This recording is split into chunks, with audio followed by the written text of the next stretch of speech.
Hello বন্ধুরা, এই শীতকালে কিন্তু যেটাই রান্না করা যাক না কেন সেটাই কিন্তু দারুণ টেস্টি হয়, শুধু গরম গরম নামিয়ে নিলেই হলো।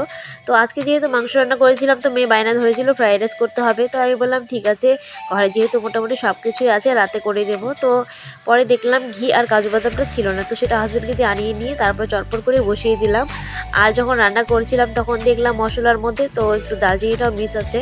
তো পরে আর হাজব্যান্ডকে বলিনি, আর দেখতে পাচ্ছ আমি সব কিছু কিন্তু ফ্রাই করে নিয়েছি। তারপরে যে দেখো একে একে ঘিয়ের মধ্যে আমি সব ছেড়ে দিলাম। তারপরে যে চটপট করে বানিয়ে নিলাম। আর আমি কিন্তু দুটো কাঁচা লঙ্কা অ্যাড করেছি, কারণ বেশি মিষ্টি হয়ে গেলে আমারটা তেমন ভালো লাগে না, একটু ঝাল ঝাল থাকলে ভালো হয়। আর আজকে মাংসটা যদিও স্বাদ হয়েছিল, নিজের রান্না নিজেই প্রশংসা করছি, কিন্তু তেমন ঝাল হয়নি। তো সেজন্যই ভাবলাম ফ্রাইটা একটু ঝাল ঝাল হবে, ভালো হবে।